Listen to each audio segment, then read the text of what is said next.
Hello दोस्तों, आप सभी को प्रभु यीशु मसीह के नाम में जय मसीह की, परमेश्वर के नाम की स्तुति और महिमा हो। इस नए वीडियो के माध्यम से फिर से मैं आप सभी का स्वागत करता हूं। मेरे प्रिय मसीह भाई बहनों, क्या आप जानते हैं कि एक मसीही विश्वासी के लिए उपवास रखना बहुत ही ज़रूरी होता है। अगर आप यीशु मसीह पर विश्वास करते हैं तो आपको यह तो पता ही होगा कि हर एक विश्वासी के लिए बाइबल पढ़ना, प्रार्थना करना और उपवास करना इम्पॉर्टेंट है और बहुत ही ज़्यादा ज़रूरी है। अगर एक विश्वासी है, अगर वो उपवास नहीं रखता है, प्रार्थना नहीं करता है, बाइबल नहीं पढ़ता है, तो उसके लिए खुद के जीवन को पवित्र रखना बहुत ही मुश्किल होता है। आज के समय में उपवास रखना बहुत सारे लोगों के लिए बहुत ही मुश्किल हो जाता है, क्योंकि कई सारे लोग नौकरी पेशा वाले होते हैं या और भी तरीके से वो टाइम नहीं दे पाते हैं, इस वजह से वो उपवास नहीं रखते हैं। लेकिन बहुत सारे लोग उपवास रखते हैं और कई बार जब उपवास लोग रखते हैं तो उनका एक सवाल रहता है कि हमें उपवास में क्या खाना चाहिए। आमतौर पर बहुत सारे लोग ये कहते हैं कि उपवास में हम अन्न नहीं खा सकते हैं, जैसे कि चावल, रोटी या कोई ऐसा ठोस पदार्थ, अन्न से जुड़ा हुआ चीज़ हम नहीं खा सकते हैं। लेकिन हम जो लिक्विड वाले फॉर्म में कुछ है तो हम उसको ले सकते हैं, जैसे कि जूस हो गया या कोई शेक ले लिया है या हल्का फुल्का कोई फ्रूट ले लिया है, केला खा लिया, सेब खा लिया। इस तरह से हम उपवास रख सकते हैं और उसके बाद शाम को हम उपवास को भोजन के साथ यानी अन्न के साथ खाकर समाप्त कर सकते हैं।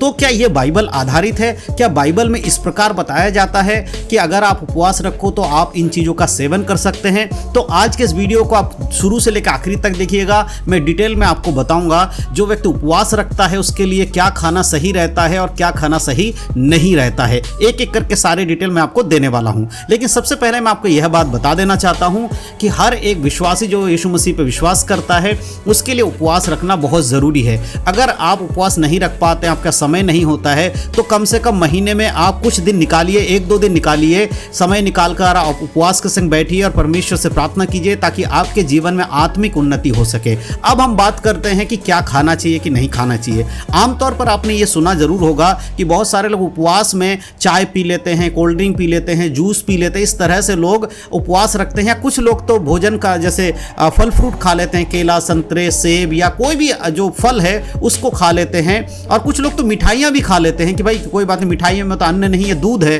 तो वो भी खा लेते हैं। और उसके बाद पूरा दिन ऐसे ही कुछ ना कुछ वो खाते रहते हैं जैसे उनको भूख लगती है। और उसका शाम को या दूसरे दिन सुबह, जब 24 घंटे का अगर किसी ने उपवास रखा है तो दूसरे दिन के सुबह, या फिर किसी ने 12 घंटे का उपवास रखा है तो शाम को फिर वो क्या करते, खाना खा के और प्रार्थना करके बोलते हैं हमने उपवास रख लिया है। लेकिन क्या ये बाइबल आधारित उपवास है? नहीं मेरे प्रियो, बाइबल आधारित जो उपवास है उसके नियम है। जब हम वचनों को पढ़ते हैं तो प्रभु यीशु मसीह ने क्या कहा है? उन्होंने कहा जब तुम उपवास करो तो दूसरों को दिखाने के लिए तुम्हारा उपवास नहीं होना चाहिए, तुम्हारा उपवास परमेश्वर के समीप में होना चाहिए। तो सबसे पहली चीज तो आपको यह समझना है, जब भी आप उपवास रखते हैं, उपवास का मतलब ही होता है कि आपका ज्यादातर समय परमेश्वर की संगति में बीतना है। हम भूखे रहकर परमेश्वर को खुश नहीं कर रहे होते हैं। देखिए, भूखा रहना उपवास में इसलिए जरूरी है क्योंकि उपवास का मतलब ये है कि हमारे पास इतना समय नहीं है कि हम अपने शरीर की लालसाओं के या शरीर के लिए जो भोजन है उसको पूरा करें। हमारे पास उतना टाइम नहीं है कि हम खाना बनाएं या खाएं, इसीलिए हम परमेश्वर की संगति में हैं।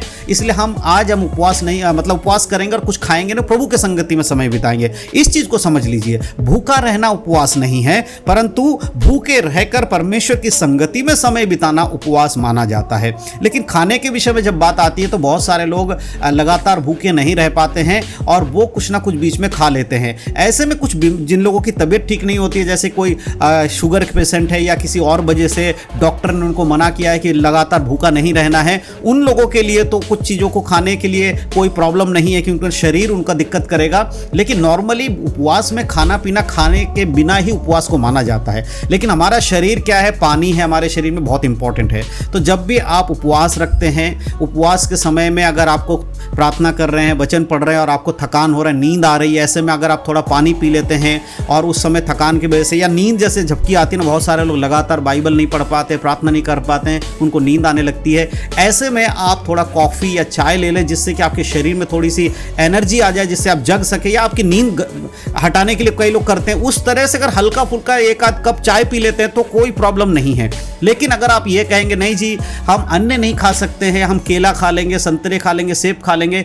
ऐसे में क्या होगा कि जैसे आप उपवास में हैं, भूखे हैं, आपके पेट में कुछ ठोस जाएगा, अन्न नहीं जा रहा, लेकिन केला संतरे सेब जब आप खाएंगे वैसे ही आपके शरीर में एनर्जी के वजह से या जो खाया आपको उसको पचाने की वजह से आपका शरीर क्या करेगा, सारा ब्लड फ्लो जो है आपके पेट में लगाएगा, जिससे कि आपका पाचन क्रिया शुरू होगा और आपको नींद आने लगेगी।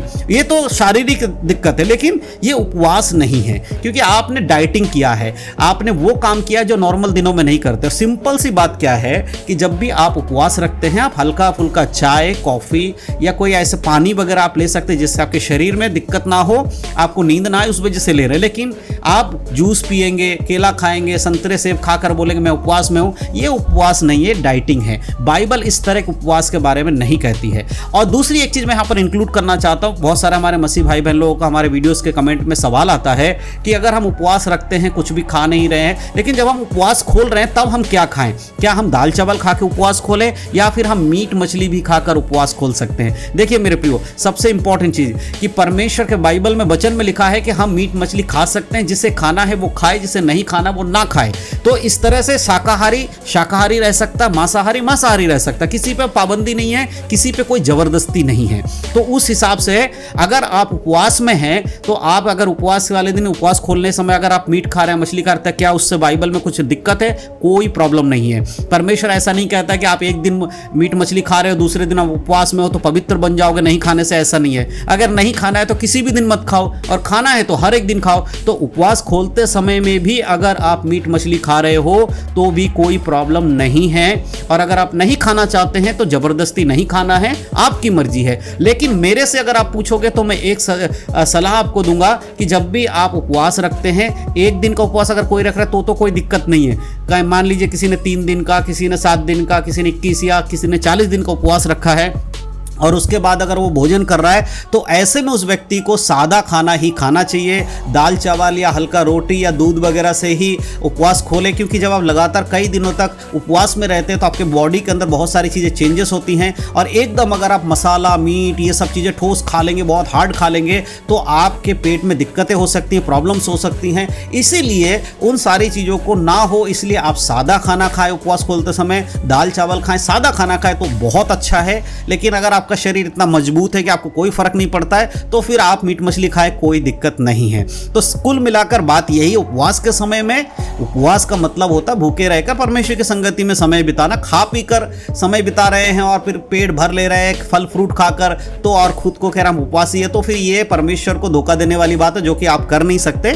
तो इसीलिए मैं इस वीडियो को बना रहा था कि बहुत सारे लोगों का सवाल रहता था कि क्या हम उपवास में फल फ्रूट खा सकते हैं या उपवास के बाद हम मीट मछली खा सकते हैं। तो मैं विश्वास करता हूं इस वीडियो के माध्यम से जो जानकारी मैंने आप तक दी, आपको समझ में आ गया है कि किस तरह उपवास रखना होता है और उपवास में क्या खाया जा सकता है, उपवास खोलते समय क्या खाया जा सकता है, ये आपको पता चल गया है। तो जरूर आप इस वीडियो को शेयर करिएगा ताकि और भी मसीह भाई बहनों को इसके बारे में पता चल सके। तो इन सब बातों के अंदर परमेश्वर आप सबको आशीष दे। यीशु मसीह के नाम में सभी को जय मसीह की। God bless you.